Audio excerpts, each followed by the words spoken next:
Other than the Bronx, the other 4 boroughs of New York City are all on islands. Originally, the only way to get between different parts of New York City was to use a ferry, and it became a danger as well as an inconvenience. So bridges were conceived and built across some of the rivers that separate the 5 boroughs of New York City. Hi, I'm Michael Weitzner, and I've been an architect in New York for over 35 years. And today we're going to talk about some of the architectural and engineering marvels that are the bridges that connect all 5 boroughs of New York and New Jersey.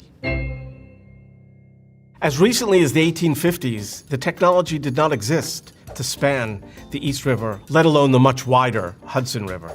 And the first to do it is one of the great technological marvels of any age, and that's the Brooklyn Bridge. So a few things about building this bridge. First of all, shipping traffic could not be interrupted. So the height of the bridge was made to be 135 feet above high tide. And to this day, Navy ships, that is the maximum height they can be in order to get underneath the Brooklyn Bridge. So all these bridges are measured above high tide because really all the rivers that surround New York are subject to the tides because they're so close to the ocean. The towers themselves are 278 feet tall. At the time that these were built, these towers were actually the tallest structures in all of Manhattan and Brooklyn. So Brooklyn wasn't always a borough. In fact, at the time the bridge was conceived and built, it was the 3rd largest city in America and separate from New York. And New York City became the 5 boroughs with consolidation in 1898. So this photograph is actually looking towards Brooklyn from the Manhattan side, and you could see what a great span it was to go across the East River.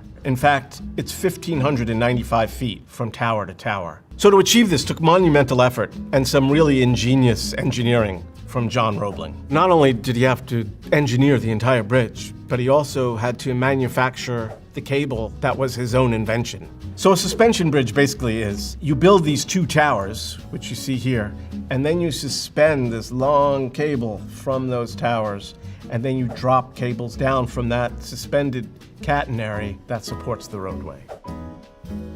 The Brooklyn Bridge is known as a great suspension bridge, but it's actually also a cable stay bridge. It's 2 in 1.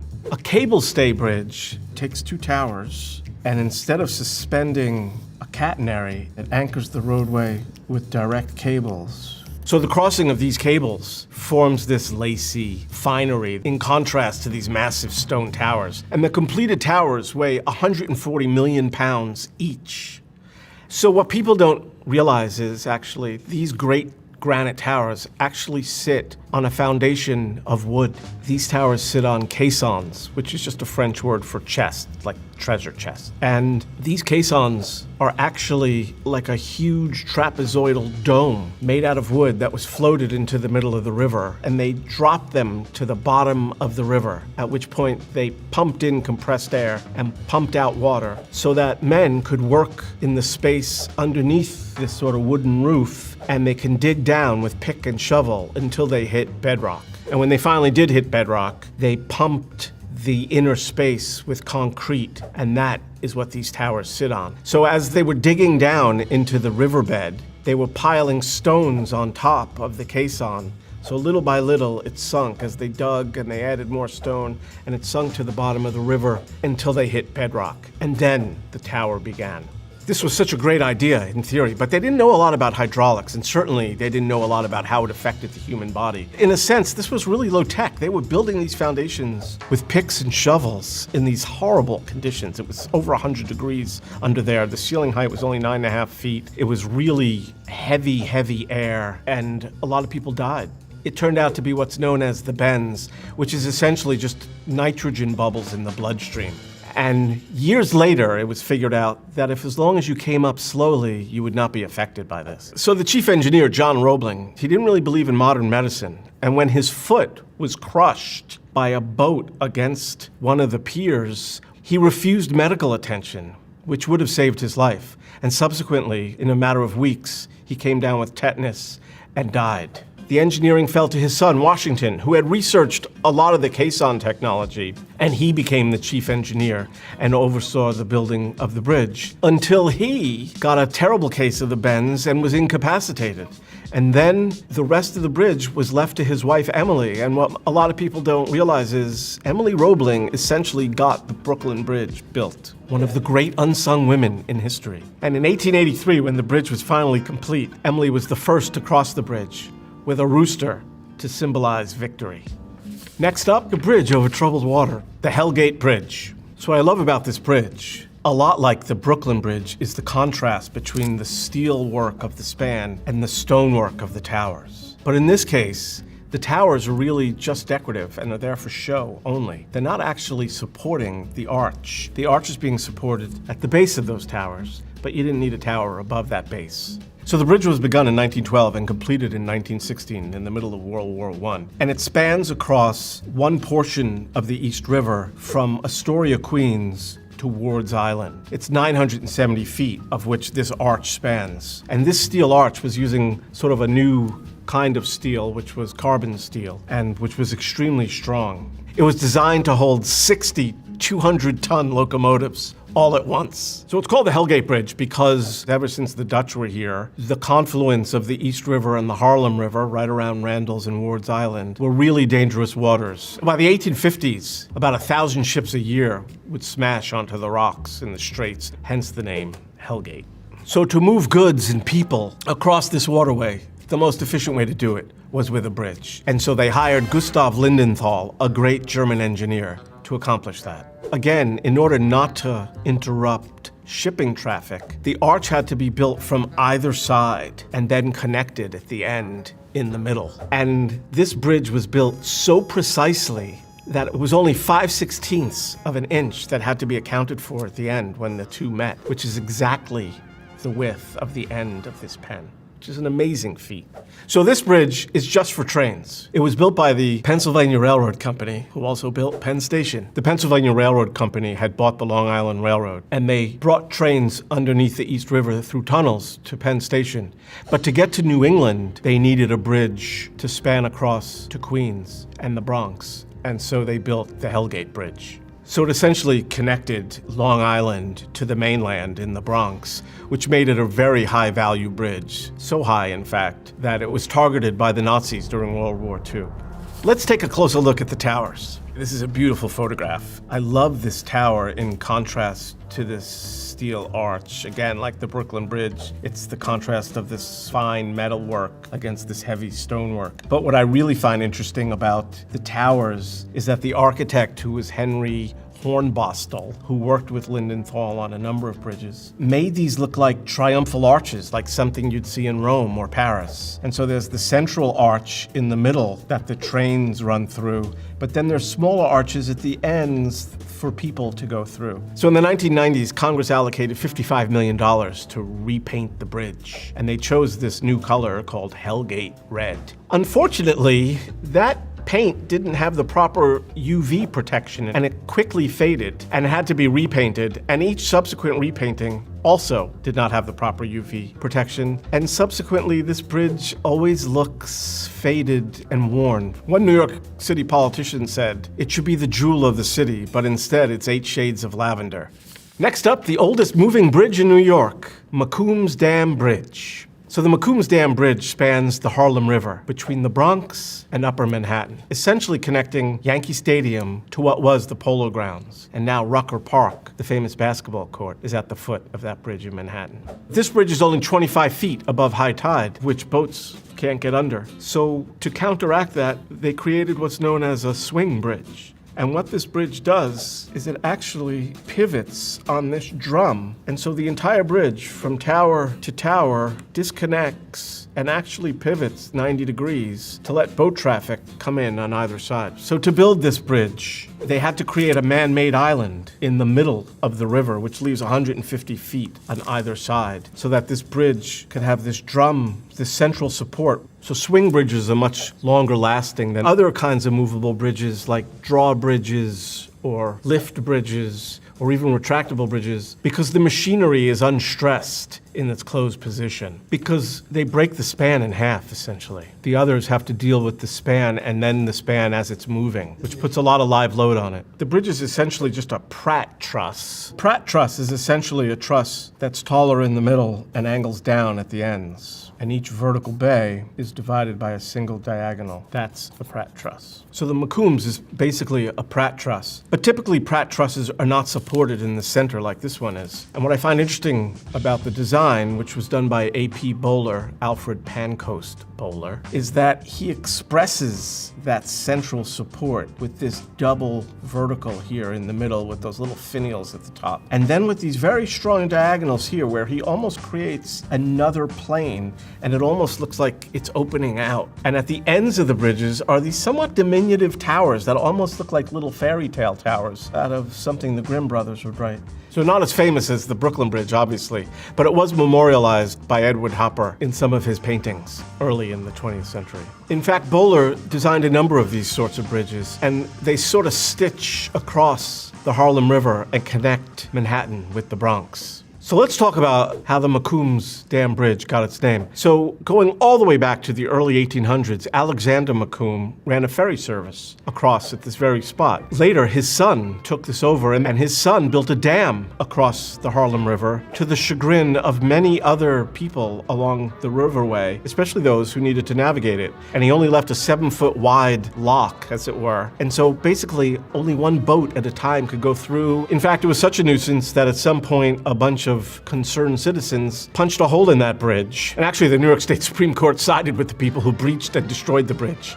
Now let's talk about the oldest surviving bridge in all of New York City, the High Bridge. So the High Bridge crosses the Harlem River at 174th Street in Manhattan. Today it's a pedestrian bridge, but in fact it was built as an aqueduct. So it starts 40 miles upstate at the Croton Reservoir and works its way down and crosses the Harlem River and terminates at what was this Egyptoid-looking reservoir at 42nd and 5th Avenue, where the main branch of the New York Public Library today stands. This bridge was super important when it was built because it brought fresh water to Manhattan. Before that, most of the water was sourced locally and quite often was polluted, and in fact there were cholera outbreaks because the water was so dirty in most of Manhattan. So if you subscribe to the theory that it's the water that makes the bagels and the pizza so fantastic in New York, then one can really appreciate the High Bridge. So even though it's designed to look like a Roman aqueduct where the water runs in a trough on top of the arches, running at the top of this bridge actually are pipes that supply water to New York City. And those pipes are covered by 5 feet of earth so that they don't freeze in the winter. And in the distance, you can see the High Bridge Tower, which was actually a water tower that contained 47,000 gallons of water. Those pipes are supported by these stone arches that sort of walk across the river. And there's 7 of them with 80-foot spans that actually cross the river. And then there's 8 more with 50-foot spans that actually cross on the land. This is the oldest surviving bridge in New York. And when it was built, there was sort of parkland on either side, and it was a popular recreation spot for many New Yorkers. Before the Brooklyn Bridge became this great tourist attraction, actually it was the High Bridge that was a tourist attraction in Upper Manhattan. This bridge was designed by John Bloomfield Jervis, who was the chief engineer of the Erie Canal. The Erie Canal runs from Buffalo and Lake Erie all the way east to Albany and then down straight south to New York. And it made the New York harbor the economic powerhouse that it is. And it was created by DeWitt Clinton, who was the governor of New York at the time. And he did 2 great things, DeWitt Clinton. He did the Erie Canal and he did the 1811 Commissioner's Plan, which laid out the grid for the city of New York. So this is how the bridge looked when it was originally built in 1848. But during World War I, shipping traffic on the river increased greatly, and these arches became somewhat of a hazard to the boats. In 1928, they eliminated the arches across the water and put in a huge steel arch bridge. It's unfortunate because the beauty of the High Bridge was that sort of rhythmic repetition of those arches, and that's all been destroyed by this huge 450-foot arch, even though one could certainly understand the reasons why they did it, but it's still a shame. Today it's a pedestrian bridge, and it's sort of returned to what it originally was in that it's sort of just a novelty to walk across it. Next up, the busiest bridge in the world, the George Washington Bridge. So less than 50 years after the Brooklyn Bridge did the seemingly impossible job of spanning the East River, the George Washington Bridge more than doubled the span across the Hudson River.